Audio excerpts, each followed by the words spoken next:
This is the I Read Comic Books podcast. I am your host, Mike Rapin.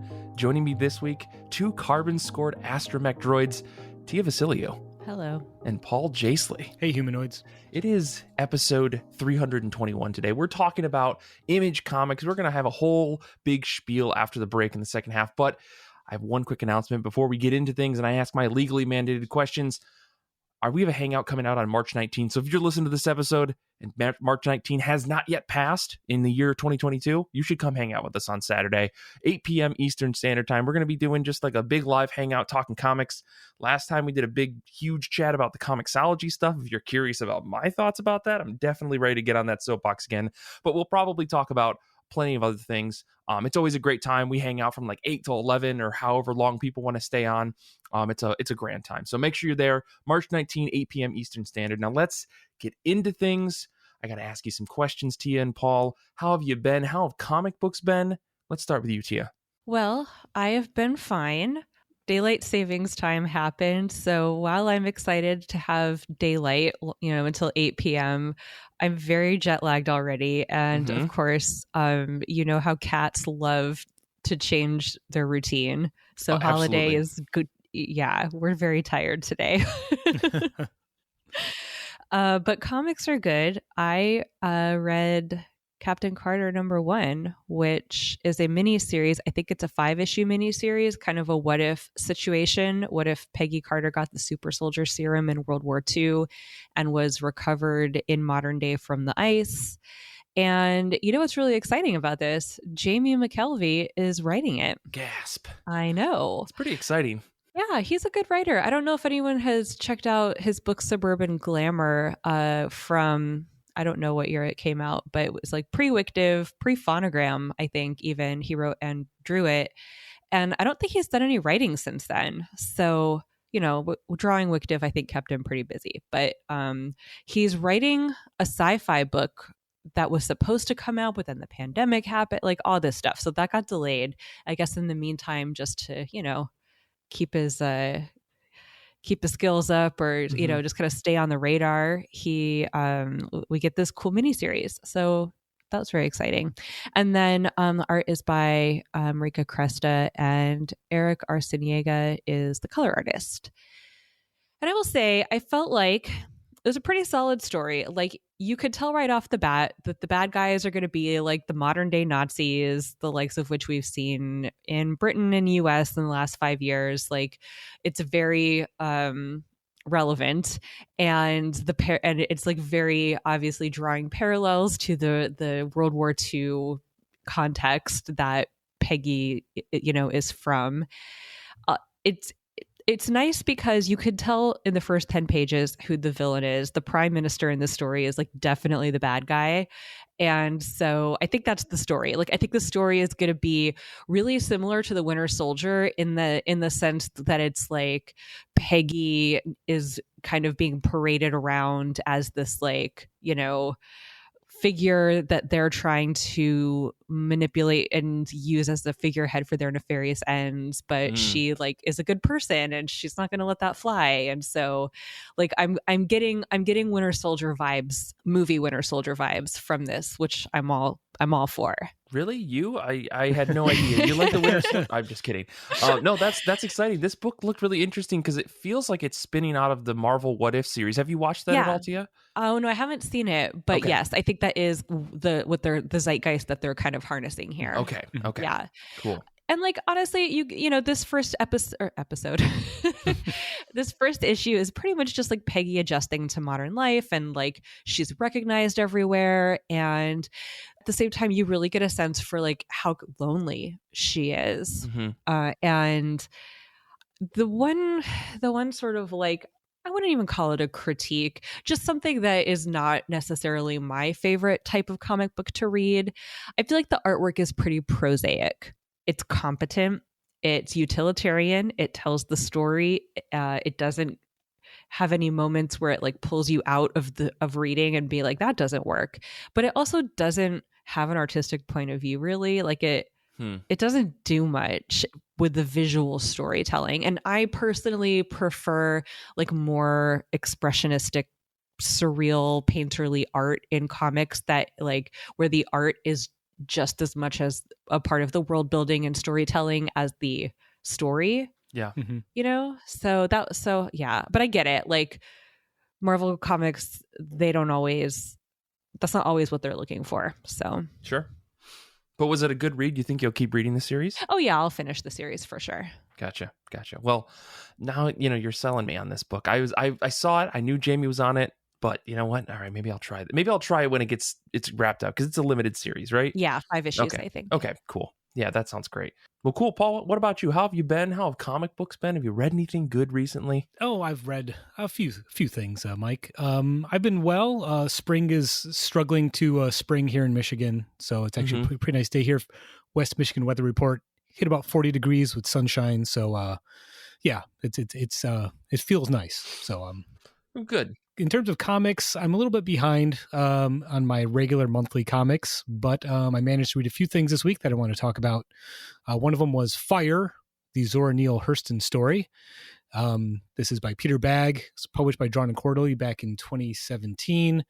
And it is, as the title suggests, a biography of the celebrated author and folklorist Zora Neale Hurston.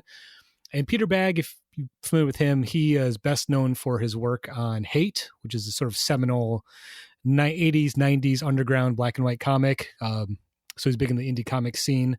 And what's interesting, the past decade or so, he's actually done a lot of biographical work. He did a biography about Margaret Sanger. So he's covering different material. What's interesting is that his artwork, you wouldn't think lend itself to these types of serious biographical works. And I guess the big thing is that if you're familiar with Peter Bagge's artwork, it's very cartoonish and it's very expressive and loose in a way, but somehow it really works because it is expressive. So for this book, he gives a really nice sort of overarching look at Hurston's career as a writer, look into her personal life, sort of a way of explaining her interests as sort of cataloging and writing about the African-American experience in the early 1900s, and how that her personal trauma sort of reflected her political views later on in life, which were controversial. What's maybe what I don't want to say my main criticism, I guess I would say, is that the book does kind of feel very rushed. It's almost like a survey of her life. You don't really get as much sense of her inner emotional feelings as a person.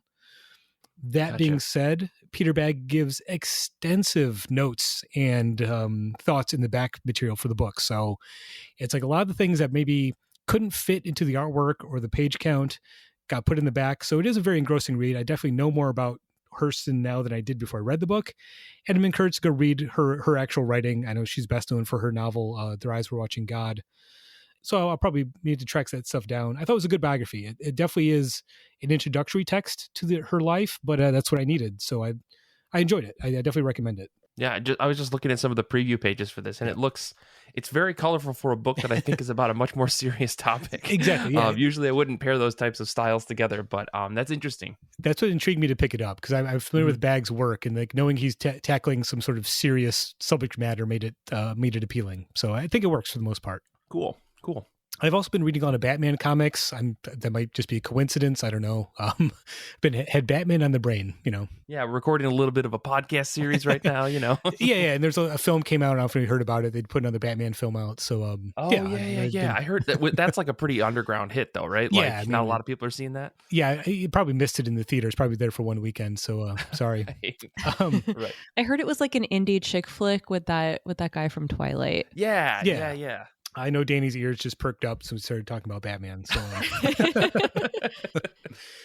So I kind of been in a Batman mood. As soon as I got done seeing the Batman last weekend, I figuratively ran to my collection and pulled out 3 issues of Batman from the 90s. This is Batman Dark Knight, Dark City, originally published in Batman issues 452 through 454. That's August to September of 1990. These are written by Peter Milligan with art by Kieran Dwyer. Dennis Jank did the inks, Adrian Roy on colors, and John Costanza on letters. And if that's not enough names for you, the covers for these were done by Mike Mignola. So there you go. It's an all-star team. You're talking Batman. This is a book that, oddly enough, I was inspired to go back and reread after seeing the film, because like the movie, this is a Riddler story, and it has a lot of like horror and supernatural elements. Not that the film is supernatural, but I think there are elements visually of horror films in this interpretation of the Batman. So it reminded me of this story. So I want to go back and reread it. This is a strange one. Part of the story is that we're getting a journal entry from someone named Jacob Stockman, who's one of the founding fathers of Gotham City. He's writing in his journals that way back in 1764, he took part in a black magic ritual in an attempt to summon a bat demon called Barbatos. Cool. And one of the people conducting the ritual with him was Thomas Jefferson. That's just a weird fact that Milligan throws in for some reason. What is this? Jonathan Hickman's shield? Come on. Yeah, exactly. What happens though, while they're performing the ritual, they're supposed to do a human sacrifice. That doesn't work. So the Bat God is basically trapped underneath Gotham City for, 200 some years. Mm-hmm. And then in the present day, the Riddler kidnaps 4 infant babies and is like leaving clues for Batman to come rescue the babies one by one. Sure. Long story short, the idea is the Riddler had discovered this journal and was attempting to finish the ritual that was begun way back in 1764. And he had the Batman go through different steps of the chaos magic ritual. And the culmination was supposed to be Batman being sacrificed and therefore becoming the embodiment of the Bat God Barbatos. Yeah, it's a weird story, like I said. And what's funny about it is that it does feel sort of cartoonishly gritty at times. You're talking late 90s DC comics with Batman. At one point, Batman has to perform an emergency tracheotomy on an infant. And it's like, what is going on here? It's a little gruesome at times. But it's an interesting story. And I like the idea that Milligan is playing with the idea that there's a dark force underneath the city of Gotham. And toward the end of the story, Batman actually questions, like, was all the events of my life being controlled by this malevolent force in Gotham? Was I being conditioned to become this bat-like creature? And like, it's a tossed off idea, but it's a really interesting one. And Morrison in their Batman run does bring back the concept of Barbatos. Its influence on that run. It's a strange story that I think has more recently gone back and been rediscovered by Batman fans. So you can find it. It's been collected. I found the issues in the dollar bin years ago, but it's a fun story. And it might be the only Batman comic to feature a reference to the reclusive author Thomas Pynchon. So that, adds to the strangeness of this book. So if you haven't read Dark Knight, Dark City, check it out. I'm hearing Peter Milligan attached to this. A lot of this is starting to click. Exactly. Yeah. But yeah, that sounds wild. Only because I love the idea of Batman and magic, because the two in my mind should never meet. And yet I think more of those types of stories exist than I want to admit. Exactly. Yeah. You can do a lot with the character. And if you want to throw in Thomas Jefferson and some black magic rituals, it totally fits in a Batman story somehow. Exactly. Well, for me this week, I have been absolutely busy. I've had a lot of chaos going on at work, as well as, trying to close on a house, just little things like that. But otherwise, I haven't been able to read much. Some of the stuff that I did read was not exciting. 2 weeks in a row, not a lot of really solid comics. I was trying to read some stuff early this afternoon, stuff that I backed on Kickstarter, and it was just not great. In a combination of the stories were not hooking me, and the quality of the digital files that I paid for, that I were delivered to me for back in the Kickstarter, were so low quality. I couldn't zoom in on them to read some of the text, and I'm kind of like, what is this, the Comixology web reader? Anyways, so that's my bad joke for the day. I did read New Masters #2 though, by Shobo and Shof Coker. This is an Image series that came out last month. This is a 5-issue miniseries, 6-issue miniseries, I think. And it's a crazy sci-fi African-based story about the people who live on Earth. We've interacted with these aliens called the Jovians who live out by Jupiter. And they're kind of like the rich folks of the universe now, and everybody on Earth, or at least in this area of Africa, are kind of just trying to live life with the hopes of getting out into space and living life out there among one of the greater folks. And if you have Jovian blood, you're more likely to get immigrate or allowed to be immigrated to this area and get put into this life of prosperity. Yeah, I don't want to really go into the details of this book because I think it's really cool. I think what I've told you there is pretty much the summation of what should get you into it.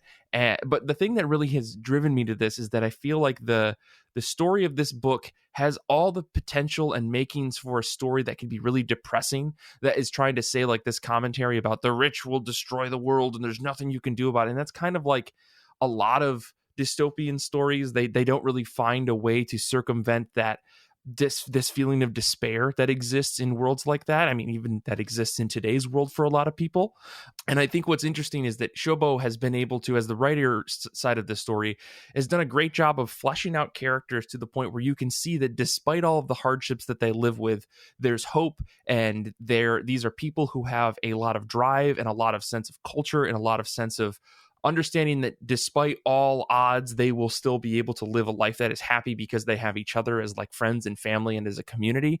And I feel like, I don't know, you don't see that in a lot of books. It's a lot of stories of just like solitary individuals who don't have anyone else, and if they do, they still feel extremely isolated. I really love that this book has focused on telling the story of not only the main character, this young girl, but also her family and the community that she lives in, and how they are dealing with this overall thing that's happening with these alien folks. There's a political element to the story that's wasn't touched on in issue 2, but really I love the idea of like a kind of a potentially convoluted, complicated story being grounded page after page after page to ensure that you don't lose the thread of the story, which is that with friends and family and community, you can survive anything. So yeah, I would say don't sleep on this book. Collect it when it gets collected, or go back and grab those back issues. But yeah, this book is killer. Like, the art is amazing, the story is well written, and yeah, I was really just impressed overall. Like, I remember sitting in the middle of issue 2 being like, oh no, they're going to introduce even more plot threads and I'm going to get lost in this thing. But they managed to circle it back to all of the core moments of the story so far, without losing you. So I really appreciated that, because like more and more Image books like this, I think, happen. Like, I could name a handful off the top of my head where I've been like, oh my God, I have to go back and reread all of these books because I don't understand what the actual core story is. Why didn't you just publish a graphic novel? This doesn't work in a serialized format, yada, yada, yada. The problems that, we talked about a million times on this show, but New Masters is great, and I think everybody should read it. So yeah, that's my pick of the week from this past week. Nice. I know you've mentioned this, but you've mentioned this book before, and it did sound appealing. So thanks for reminding me. It's a really cool story, man. I am, like, it's only been 2 issues, but like, I really, really like it. I think this is going to be one of those books that you're going to see the collected edition win awards. That's my guess for the future. That's going to happen in next year's Eisners. But Gotcha. yeah, let's move on. Let's talk about comics that are on the top of your pile, whether they're new comics or old comics. What are you guys reading next? I'm going to kick things over to you, Tia. So I've talked on the show a little bit about, like, first of all, why I had such a long hiatus, and even since I've been back, like, it's been really hard for me to read lately. Like, I've just had focus issues. I've been having attention span issues, but I have been kind of easing back into it. And I've been reading some nonfiction. And there is a book, it was the 2021 Eisner winner for best scholarly work in comic space. It's called The Content of Our Caricature. It's by Dr. Rebecca Wanzo, who I actually TA'd for her in grad school and learned probably more TAing for her in that one class than I did in like most of my grad seminars, just about how to like think about the world. She's amazing. And I keep in touch with her. She's the only person from grad school I keep in touch with. And so I'm super proud of her because, like, I mean, I knew this book would be awesome when I heard about it. I actually DM'd her and I was like, you're going to win an Eisner. And then she did. So, I mean, but it was not surprising to me because that's just how smart she is. Anyway, so this book, it looks at kind of the nuances in African-American cartooning beyond just like, this is a positive depiction and this is a negative depiction. It kind of looks more at the nuances and how people used that to show like a visual language of American identity and to, like critique American identity and racism and like all of that stuff. So I am really looking forward to reading this. And if anyone out there listening is interested in reading kind of more academic books about comics and wants to chat, like hit me up on Discord or Twitter or whatever, because I'm getting back into it myself. And then Also, a book came out actually this past week, but I haven't read it yet, so it's at the top of my list. Little Monsters by Jeff Lemire and Dustin Nguyen, which it's like little vampire children, I guess. I don't know. I mean, like, I love vampires. I love Dustin Nguyen's art. I mean, Jeff Lemire's great too, but you know me, I'm an art hoe. Nick's ears are burning somewhere right now. Like, you just said Jeff Lemire's okay too. He's fine. He's about to get on Discord. He's fine.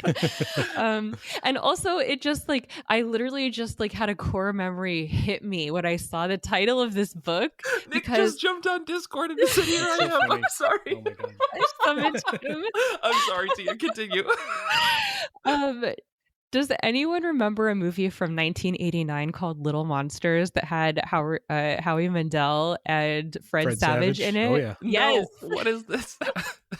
Slash, you told me we were going to talk about this before we started recording, and I looked at the cover for the movie, and it is so absurd. It's so absurd. It's about like a little boy who discovers that monsters under the bed are real, and there's this whole like intricate society of under the bed monsters, and like there's all kinds of rules. It's almost like fairies, like fairyland, where there's like really strict rules about when you can access certain realms and what you can do, and like things will happen to you, and if you get trapped in the realm of the little monsters by sunrise, then you turn into one. Okay. Yeah. So like this kid, and so like they have just moved. The family has like just moved, and the kid's getting like picked on a little bit at school. So of course there's like the fun montage where he's like going around like popping into his bullies' houses and like tormenting them at night a little bit, which I guess sounds really creepy now that I'm saying it out loud, but in the 80s, things were very problematic. Things are different. Yeah. People were a little more feral. Kids could, do stuff like that, I guess. But anyway, I don't know. Like, me and my brother loved that movie when we were kids. I have never seen this movie before, but it has every inch of, like, everything that I'm seeing on IMDb looks like I would love this to death. And I can't believe that I haven't seen it. It's like this and Power Glove. Like, makes sense. There's a whole genre of movies that just doesn't exist anymore that used to exist in the like 80s and 90s, which I could just loosely describe as like children having adventures and like being endangered. Mm-hmm. Sure. Right? I mean, The Goonies being like the definitive movie of that. Yeah. Yes. This, I can't believe that both Ben Savage and Fred Savage are in a movie together. Yeah, well, they play brothers. Yeah. Well, okay. This is. I know what I'm doing tonight. I'm Yes. watching this movie tonight. Randy Quaid is in this. What is happening? Daniel Stern. Or Daniel Stern. Why did I say Randy Quaid? I don't know. I always get those two confused for some reason. Strange. Anyways, Tia, thank you for showing this to me because I did not know it existed, and I'm very happy to know it does now. I'm dying to know if Jeff Lemire and Dustin Nguyen are referencing it in some way. Well, let's get them on the show and figure that out. Yeah, we can only hope, so that way it can be part of the movie club. So Yes. yeah. Yes. Oh my gosh. Okay, we'll work on that. But for now, Paul, what is on the top of your pile? Well, I did not go to the comic book store for a couple weeks. I finally made it back there this past weekend, so I have a big stack of stuff to get to. Sitting right on top of my to-read pile, literally, is Love and Rockets number 11. This came out about 2 weeks ago, so I'm finally getting around to it. So you get another issue of Love and Rockets. What's kind of nice is that, the Hernandez brothers are putting out an issue, like 3 issues a year at this point, so just enough to keep you anticipating more. You know what I mean? It's like they keep teasing you, like, no, we're still here. We're still doing the best comics of our career 40 years down the line. So, I should also mention that 2022 is also the 40th anniversary of Love and Rockets. So it's pretty amazing to actually be picking up a new issue and having, again, I think Jaime's doing some of the best comics of his career. His artwork is even better. It just gets more and more impressive that they've been able to keep up this level of work for this long. So last time we checked in with Maggie, she was befriending a girl named Tonta, who is a student in Ray Dominguez's drawing class. And of course, Ray Dominguez is Maggie's on again, off again love interest. They're pretty much living together at this point. Mm-hmm. So initially Tonta was jealous of Maggie, but they've entered into a sort of interesting friendship at this point. Jaime is also doing a sort of sci-fi B-film comic strip called Animus that's been running for the past few issues. Meanwhile, I still have no idea what any of the Gilbert stories are about. They're basically just like, it's the most convoluted telenovela type story that I can never keep any of the characters straight, to the point where every issue of Love and Rockets at this point basically has to have a sort of family tree of all of the characters in Gilbert's comics so you can keep them straight. So I don't Amazing. know. That being said, I always love reading this stuff. It's always a treat. So I can't wait to dive into the newest issue. And who knows, maybe at some point we'll have to do a retrospective look at their stuff to celebrate the 40th anniversary. Yeah, I mean, this year feels like a lot of strange anniversaries are happening. Yeah. Do you know if Fantagraphics is doing like a special 40th anniversary like thing for them, or maybe that they haven't announced it yet? Yeah, not that I know of. I mean, what's nice about Fantagraphics is that they keep all of this stuff in print. You know, they've throughout Love and Rockets, existence, they've always been able to keep it all in print. It's very easy to pick up the paperback collected editions of this stuff. So it'd be nice for them to do a sort of a retrospective type of thing. But there's so much material already out there that I couldn't really imagine any, new stuff they'd be able to publish for the 40th anniversary. So. Gotcha. So if nothing else, it's a good opportunity. If you somehow haven't read Love and Rockets yet, now is your time to do it. Reach out to us and we can give you some of Paul's recommended reading for that series too. Exactly. Yeah. Very cool. Well, for me this week, I guess before I get into mine, because I for some reason I keep forgetting to shout out our Discord folks. They're amazing people that are hanging out with us live as we record. We've got a bunch of people this week. Danny is looking forward to reading Batman, Superman, World's Finest #1 by Mark Waid and Dan Mora, which I think I might pick this up because Dan Moore is on art. I think that looks exciting. Paul G is looking forward to the Book of Forks. Hannah is going to be reading Wonder Woman Historia #2 and is currently reading a bunch of Paper Girls, which I believe they said was the most overrated series they've read, which I'm like, we might have to have a conversation at the next hangout. Jeff's reading Batman 665 and The Good Asian, and Nick is going to be reading Sword of Hyperborea #3, which I don't know anything about that, but my guess is that it's a Dark Horse book, probably from Mike Mignola. That's my guess. We're going to see. Here we go. I knew it. I was right. Hellboy adjacent is what Nick says. Obviously. Exciting stuff. But for me this week, I am looking forward to reading a book that I got in the mail very recently called Burn the Witch Volume 1. Those of you who are big manga heads out there might know that this is a Tite Kubo joint. It's a story that takes place in the Bleach universe for anyone that's read that.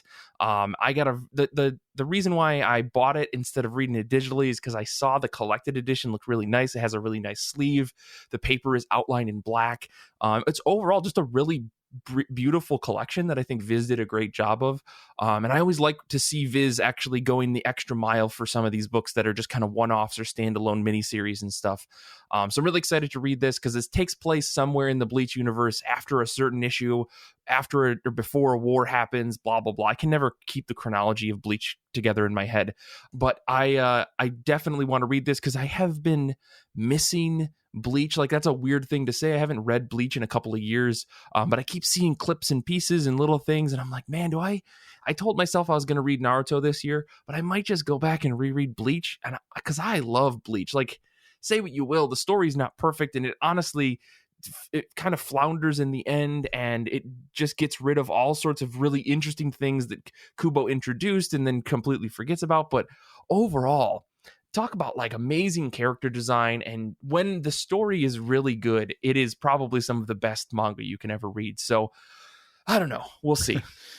But I might just sit down and just get another staple in the belt for I don't know, that's not a phrase, but I might just read another one of the core, manga tree or books that are out there. So I might just read Naruto. And if I find time, maybe I'll reread Bleach. Just 700 plus chapters, no big deal. I read One Piece, so anything's possible. I'm going to come back to that a million times over and over. Anyways, but yeah, this Burn the Witch looks really nice though. Like, the physical edition of this is like super high quality, and I really, really appreciate that. So yeah, we're going to take a quick break, though. When we come back, we're going to talk about a personal retrospective for Image's 30th anniversary, which is this year. So we got some factoids. Danny wrote in a nice letter, and we're just going to talk about Image. I'm really excited about it. So we'll be back in just a second.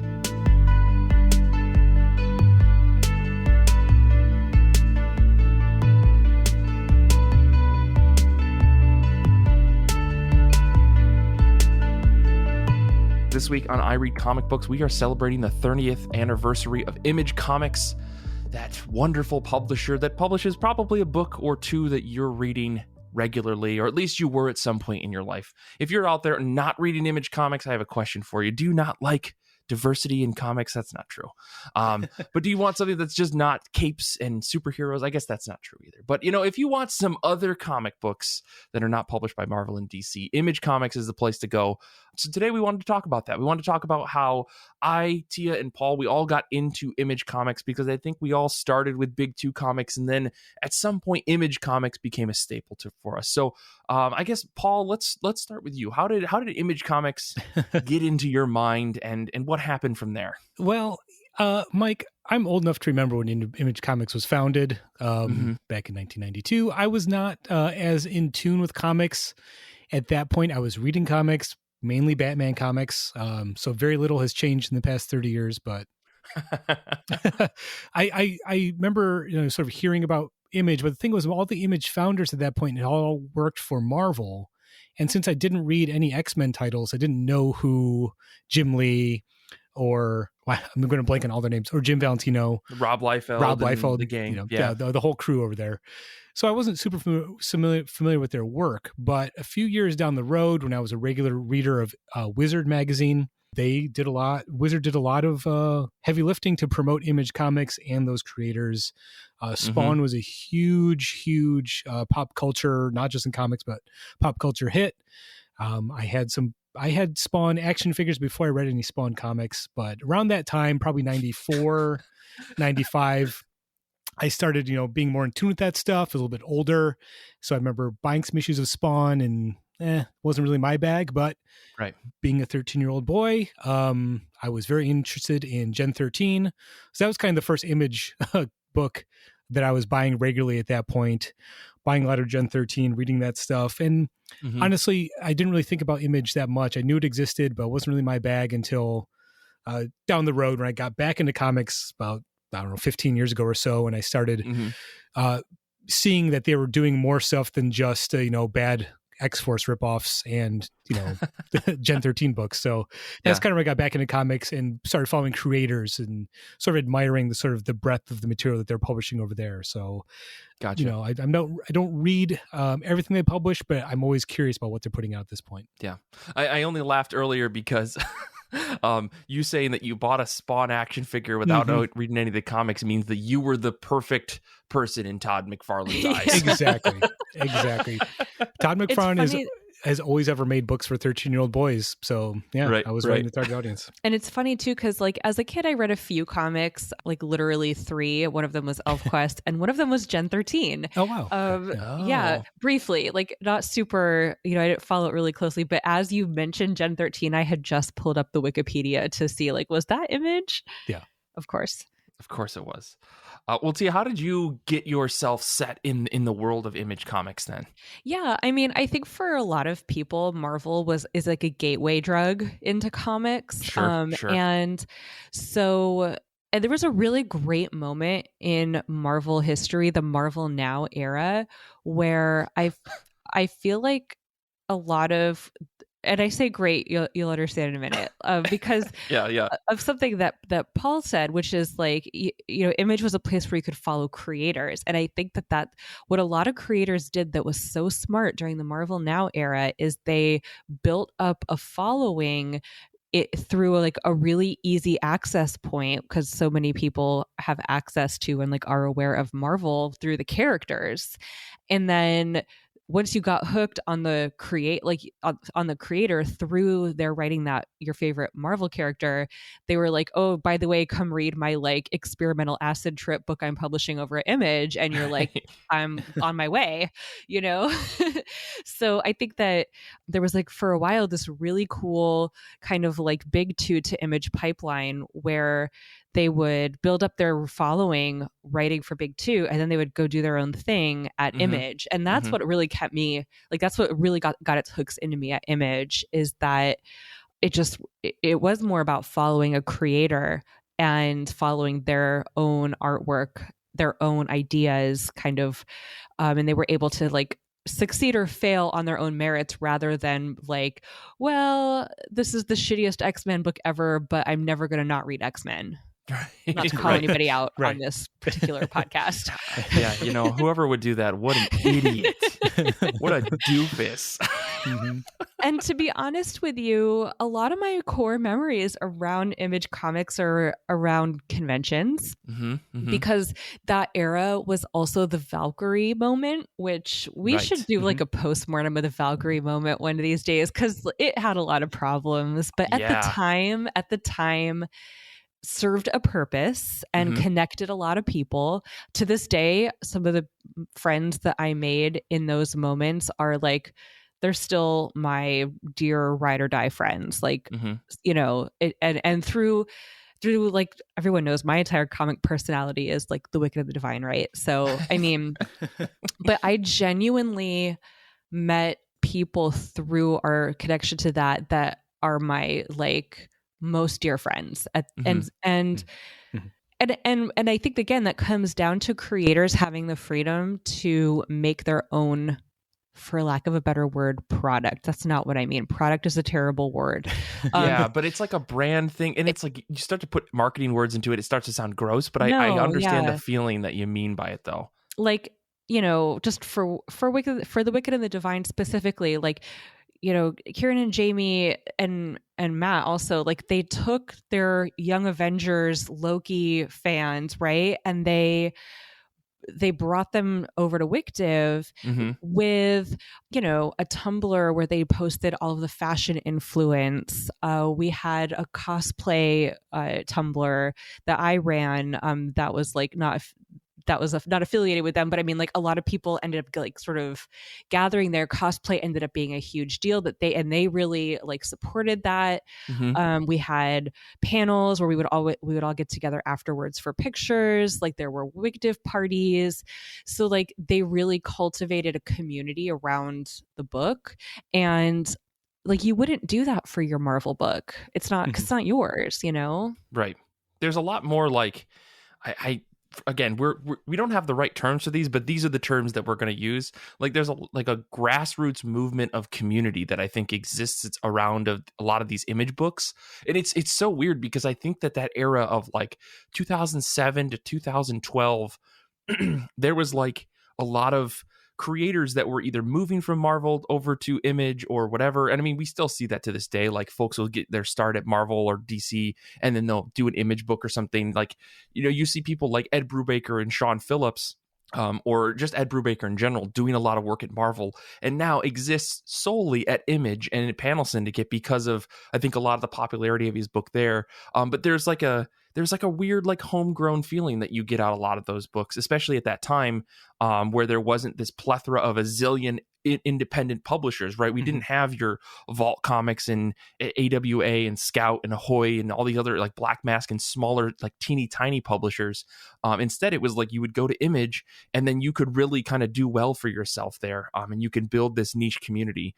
And I totally agree with that. I remember witnessing it happening from the outskirts of the world in Michigan and being like, I could go to a convention and see that, you know, and you go to Chicago Comic-Con and you'd see the people that are really starting to circle around these different properties. And I'm going to use this, unless you had more to say on that, Tia. We'll circle back. To try to springboard where I was going. My thought about this was, you know, I would shop for comics before I really got into buying single issues. You know, I would shop for comics at Barnes and Noble.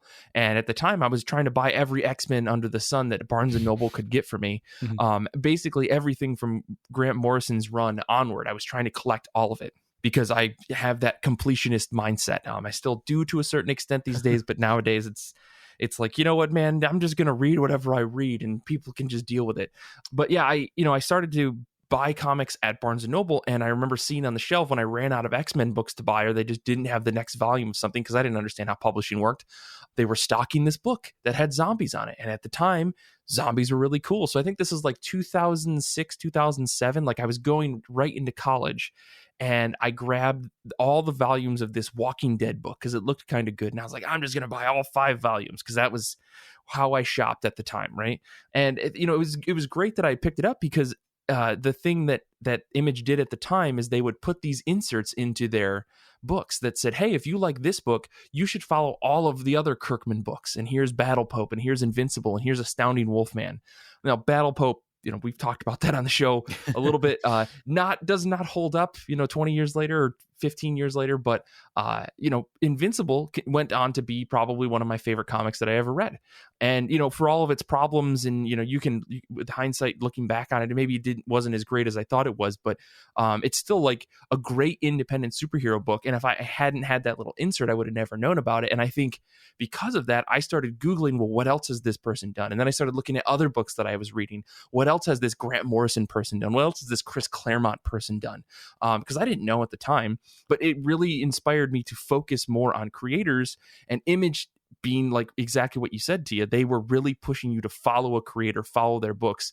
And Image was the place where you could pick a lot of that stuff up, and you could see, oh, this person drew this book. Oh, they moved on to another, comic later. What else did they draw? And Image happened to have all these different things. And I liked that there was a time that Image had just kind of like a circle of like 50 or 60 creators that you could kind of bounce around. If they weren't doing like a forever ongoing, they were maybe doing a 6-issue miniseries that you could then follow them to. Maybe they bounced back over to Marvel, but then they would come back to Image to do another book. And I think that kind of brought me to how I read comics today, where I'm like following a creator and then seeing what else they're going to do next at some independent publisher. Now it's like Boom is an option, or Vault is an option, or a dozen other publishers. But it's because of that time in like the early or mid 2000s, that like in late 2000, early 2000s, whatever you want to call them, late aughts. I hate saying that out loud, but that I built this mindset about how to follow creators, and that's kind of stuck with me ever since. Yeah. It is really interesting how, Image starts with the founders basically, they established their cred at Marvel, most of them, right? And then they built up a fan base, and then they go somewhere they can own their own properties. The idea is like, well, why am I creating all these new characters that I don't have any, financial stake in? I can go find my own company and own all of it. But even then, those early founders like Liefeld and McFarlane, their idea was to create brands, right? They're establishing Youngblood and Spawn to be franchises of their own. There's still the mentality of that's what comics are. It's really interesting that back then it was the idea that you work as an independent publisher, or you make your own comics to finally make it to the big leagues of Marvel and DC. Now it's like Image has become the thing where, no, you work for Marvel and DC, earn your stripes there, then come to us and do the stuff you really want to do. It's almost they've inverted, what the company was founded on in a weird way, where it's like, you don't start small to get to DC and Marvel. You work there to get to be able to do the comics you really want to do at Image. So I think it's and I feel like that was happening at that time period you're talking about. That's really when that shift happened. Yeah. I mean, I also think that there's something interesting to be said about, the original idea of Image was to, start these brands and franchises that you could spin out to a million different things. And I feel like a lot of comic creators don't necessarily want that, right? Like you get that person every once in a while. You get a Robert Kirkman, you get a Kyle Higgins, right? But do you think that something like Bitch Planet was meant to be spun out into action figures and TV shows and, like a zillion little offsprings, There's tons of merch for Bitch Planet. What are you talking about? Well, no, but I mean, like, was the goal to like turn it into like a multi-million-dollar franchise that like, I don't know, that you could get a credit card printed on, with the Bitch Planet logo on it? Yes. I mean, listen, no creator on earth doesn't want that. I guess, yeah. And frankly, like actually, this is a really interesting point that you bring up, because the model, the Todd McFarlane model that we've mentioned, right, where of like the toys but also, like the franchising that a lot of those early creators were trying to do, Bitch Planet actually did do that in a different context.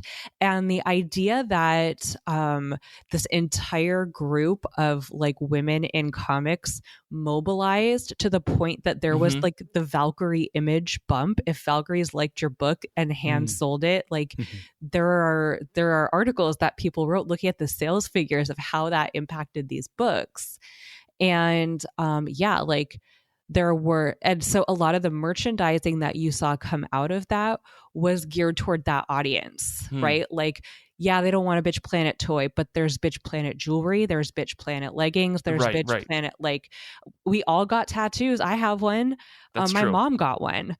So, I mean, like, I guess the way that I was thinking of it is like, I was more thinking more the direction of like action figures and commercials and like buy this for $19.95, like the weird commercialization of that thing. I think, again, this kind of comes back to the like homegrown community oriented type of growth of something versus the like massive commercialization. But I mean, at the end of the day, like, you're right. Creators definitely want that because they want to be able to say this is successful and monetarily successful, not just popular. Creators can't innovate if they are struggling to meet their basic needs as a human being of food and shelter and healthcare and all of that. So like, like I think that living the image dream is definitely like optioning your property and getting that sweet TV movie money for something, and then having a little breathing room to make other things that maybe are more experimental or more maybe less commercially popular, but you have an audience that you've built who trusts you, who follows you, who's like willing to go along with you on these weird places that you want to go, and you have built in the financial stability through your more commercial ideas. With Bitch Planet specifically, like, there's really no such thing as feminism and capitalism, so there's always that irony to it. Right. Yeah. Right. Yeah. I mean, to kind of like spin off the idea of that being somewhat ironic, when you talk about the early days of Image, where it was those founders, again, their idea was to get out away from work for hire for Marvel and DC. But the first thing they do is they all establish their own imprints and need to hire people to do the books for them. Like, you know what I mean? Like, Liefeld founds Extreme Studios by hiring a bunch of kids to, do the interiors for the books for him or do the finishes on these books. So it's like, it was a way for younger creators to get a job in comics, but they end up working the same way that, Liefeld and McFarlane hated working for Marvel. It kind of like almost was a parody of Marvel. That's the way it looked to me at the time, like kind of seeing the stuff from afar. And again, like a lot of those books aren't good. Like, I mean, like Youngblood's like not like a good comic. Spawn's not necessarily a good comic, but like what they did was, I think it's interesting is that Image, the founding coincides with the big speculation boom in comics, where it's like they were able to tap into a market and say, hey, these are collectible. Look at all these new number ones we're doing. Look at these variant covers. Oh God! Luckily, everything's moved away from that to some degree, more or less. But like, there's a reason Image was able to be successful right out the gate is because it coincided with that very strange moment in comics, where suddenly, like, the idea of a Wildcats cartoon made total sense. You know what I mean? Like nowadays, it seems silly, but at the time, of course, Jim Lee is going to try to get his stuff on TV. No, it definitely was the timing of everything made a lot possible. Yeah. Also, you have to imagine how much of Wizard Magazine's revenue was ad buys from Image, because like every other page is an ad for an Image book, and they were talking about how great these Image books are and how exciting sure, Youngblood #1 was delayed for like a year, but it's coming soon and it's going to be a big one. So it's like there definitely was some payola going on there had to be at that point to get that stuff on everybody's radar. Yeah. But nowadays there isn't necessarily like a Wizard. I mean, there's a CBR, there's a Bleeding Cool or whatever, but like, but again, it's weird because Wizard was like catering to anybody who was at the supermarket and happened to see a magazine. Whereas like Bleeding Cool, CBR, comicbook.com, these are just catering to an existing like fan base, right? So I'm curious to like, I don't know, it's weird because things have changed, but at the same time you still see some people like Robert Kirkman and Mark Millar selling these properties to studios to get things made, right? Like Amazon has done great by Robert Kirkman in terms of turning his stuff into actual, marketable, sellable, popular content beyond the comic books that they're based on. I mean, I think the thing that makes those properties great, especially in Kirkman's case for the Invincible show, is that it's very, very, very close to the comic book. And to me, that like is pleasing as a fan of the Invincible series, but also to know that you don't have to do what they've done to like every other comic book property that's been made into like a different media and change the story dramatically. I mean, I'm sure, there's bits and pieces of the Invincible show that they switch around and maybe remove, but also like it feels like from the episodes that I've seen, it's like, man, I just read volume 1, I just read volume 2, I just read volume 3, which is really exciting. But But you have to be really careful with that. I think that you have to be really clear about what you're trying to accomplish with your TV show. If it's to make the fans happy, then yes, do that. If it's to widen your audience, that's not usually a good way to do it, because, you know, like, the mediums are, you know, formally specific in a lot of ways, and some stuff it doesn't translate that way. And so it only works if the person watching the show already knows what's happening, where they're going, like what the point of view is. Yeah, true. So true. And I think that particularly that core group of founders were probably pretty precious about things in some respects. But then you have shows like The Walking Dead, where, I mean, I don't know, I stopped watching it somewhere around the third rape cult, but like, I have no idea how closely it tied to the comics, which I also stopped reading at a certain point, because like nothing should go past 100 issues. Good Lord. Yeah, the TV show for Walking Dead, I watched it probably about the same length as you did, but I read the comics till like issue 100, and I just was like, man, there's so much. You got another 100 in you, Kirkman? Really? Yeah. Like, you know. And the show, you know, went on for a while too, but like, still like, though they changed things to a certain point on the show to where like people were still like frothing at the mouth for that show, you know, even into the late seasons. And there's like the spin-offs. Mm-hmm. My mom's friend was on one of the spin-offs. It's crazy that Walking Dead, like that single comic series, has spun out 3 different TV shows. Yeah. Right? Like that is, I mean, Kirkman, success story right there. Independent success story. This is why he had the gall to sit down and be like, Brian Michael Bendis, come debate me, bro. Before that was like a meme on the internet. Yeah. Well, I mean, it's interesting because as far as I know, that was Jim Valentino was one of the founders of Image, and he became publisher in like 99 or 2000. And one of his goals was to really expand it beyond the pet projects of the founders, to really find some innovative young creators, to let them do stuff they really want to do and kind of cultivate a more broad collection of comics. And I think Kirkman was one of the first people he hired or gave a contract to. So it's like, Valentino really broke Image open from being, here's our little thing that we are doing to stick it to Marvel, to here's a place where creators can come and experiment. You know, a creative, open ground, so to speak, for creators. And I think, you know, and they're Eric really Stevenson, smart to do that. Exactly. It completely changed not just the company, but the landscape of comics, you know, completely. Like, you know, I think they stopped doing them after a while. But I mentioned Image Prom, but Image would always have parties at cons that people could buy tickets to, and they would sell VIP tickets, which essentially meant that you could go to the places where creators would be hanging out. Okay. You know, yeah, it was funny actually. Image Prom was really bad because it was a venue where there were 2 separate bar areas, and you were only allowed to have drinks in the bar areas, but you couldn't go from one to the other while holding a drink. There was like security that would stop you. Okay. And so like all of the VIP like people were at one bar, and then people, you know, so like people would like try to mingle back and forth, but they wouldn't let you. So it just ended up being this like zoo situation where you had all these creators like in a pen drinking, like downing their drinks as fast as they could to try to walk around. But like, I remember there was a party. They used to have parties at that bowling alley for New York Comic Con. And yeah, and I think that like, the idea that, you know, if you go to the Marvel booth at Comic-Con, they're going to have the Marvel actors, right? Because they're selling the characters. If you go to Image, it's about the creators, and they trot them out as the talent for these parties that they used to have. Yeah.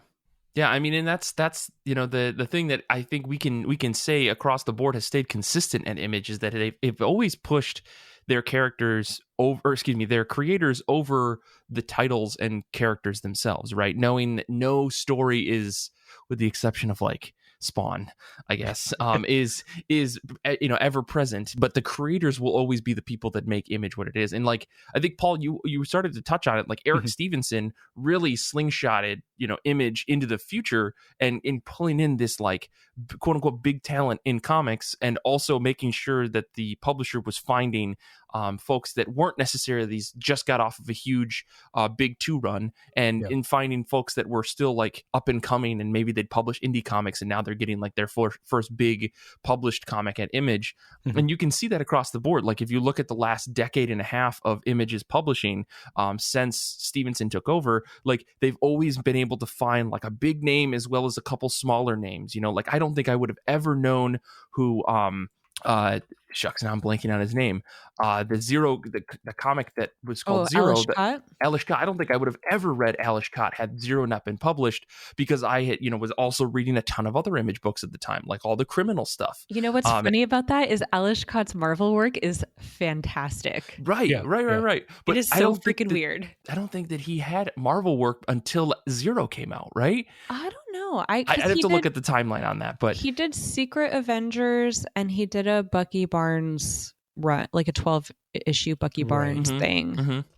But still, but the at the end of the day, it's like Image still pushes their creators, and it's because of things like this Image prom or the Image after parties and stuff, where you can really feel like that sense of culture is there. Whereas Marvel and DC stuff, that the handful of bits and pieces that I've seen and attended, always seems to be on their properties, and it's always about their properties, and everything is oriented around the properties themselves. And Image will also scoop up indie books that have been published for years and then republish them. Like Lady Mechanica's one that they just that's been around for ages. Copra, I think, is another one. Yep. They got to pick up Tarot, Witch of the Black Rose. I feel like that needs more of an audience. Exactly. It's kind of funny because I remember, even when I was younger reading comics in the 90s, I kind of like tuned out of superhero stuff, but I was reading a lot of Dark Horse and reading Madman, which is published by Dark Horse. And when I got back into comics, 15 years ago or so, all of a sudden Madman's being published by Image. I didn't expect that. But yeah, like you're saying, this idea of like finding stuff. And, even nowadays, I think one of the more recent sort of discoveries I've had in comics was that book, Hedra, that Jesse Lonergan did 2 years ago. And like, that was a book that kind of just came out of nowhere. All of a sudden it's on the shelves. It's got an Image logo on it, but it looks nothing like Image is publishing at the time. It's just a weird standalone one shot that kind of just felt like something brand new that I'd never seen in comics before. So the fact that they're able to kind of keep their ear to the ground and find weird stuff like that, while at the same time attracting the bigger names, is pretty impressive. Right. What do you guys think about this new policy, which I know is informed by a lot of the stuff going on in the world right now, where they're not going to do reprints of anything? Like personally, for example, I think it's Image trying to scooch into the fucking speculator market again and say like, sorry guys, if you didn't get it the first time, you're never getting it again. But I'm also the opinion that single issue print copies should die, and that they should only ever print collected editions. But that's just me. Yeah, agree. I mean, then there's there's a paper shortage, and there's all sorts of reasons why single issues are annoying and unsustainable. Yeah, that's a fair point.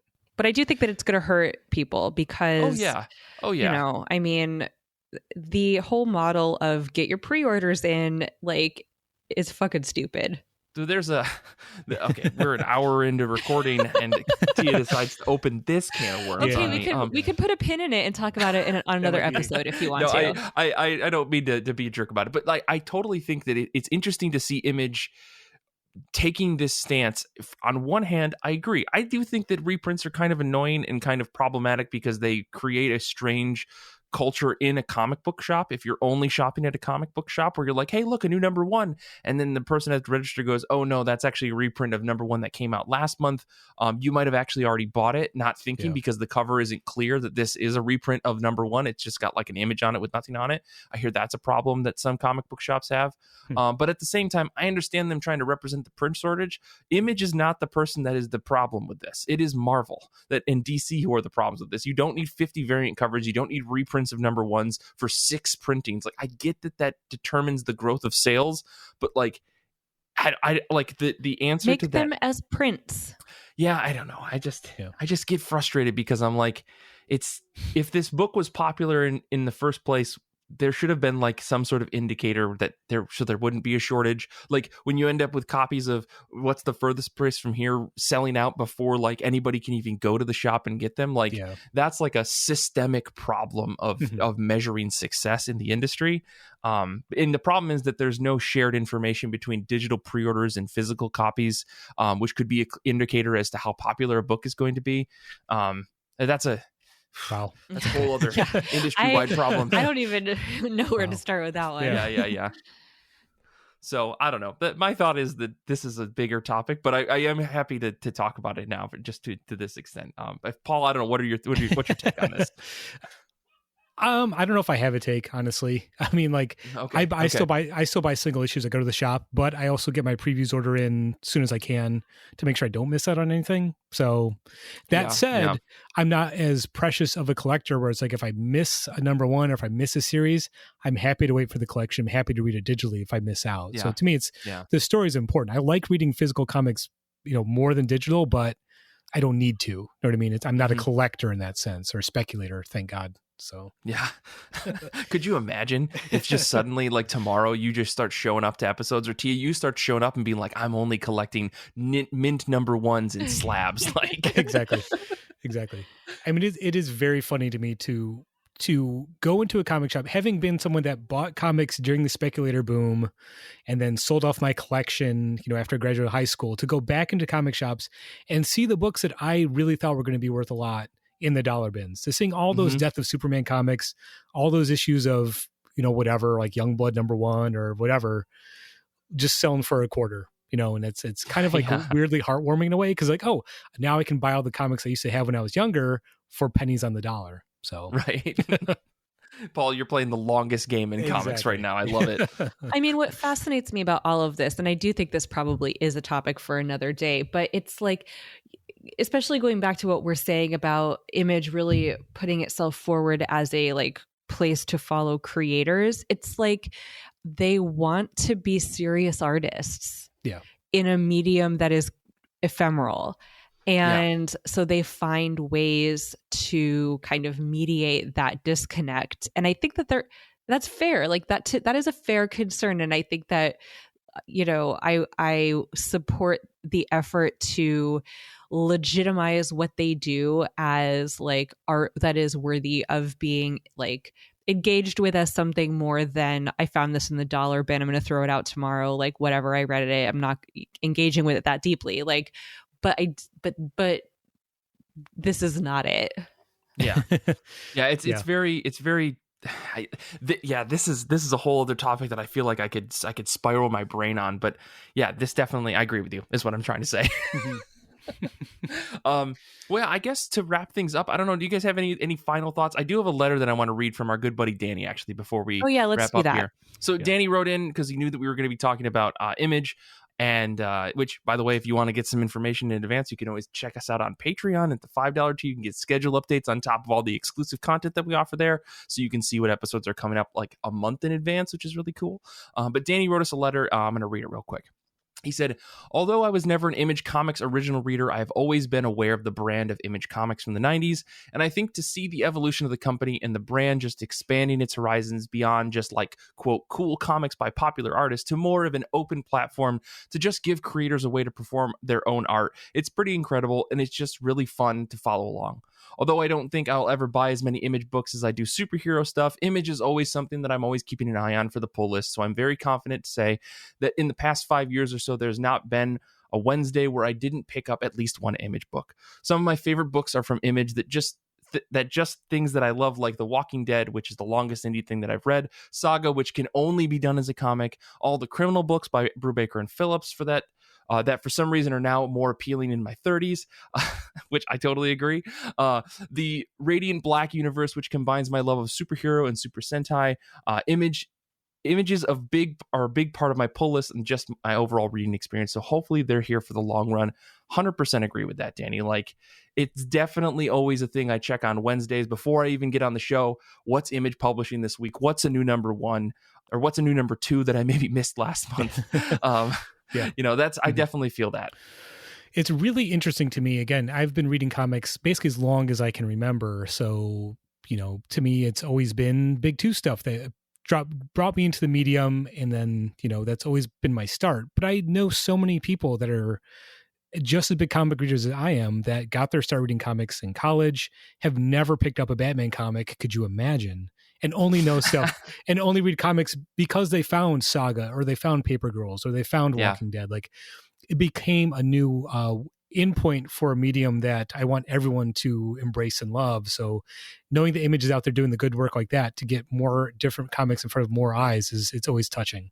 Definitely. Well, thanks for writing in the letter, Danny. We really appreciate it. As always, folks can send us an email, ircbpodcast@gmail.com, for upcoming episodes. Or if you just want to say hi and say what's up, maybe throw a scathing remark or a compliment. We'd prefer the latter, I guess. But so any final thoughts on Image's 30th anniversary?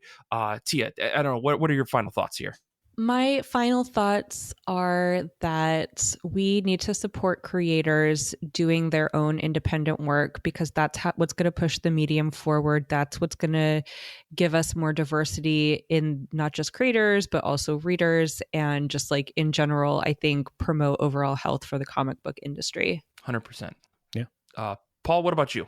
I don't think I could put it any better than Tia just said. So yeah, I 100% agree with that. Yeah, definitely.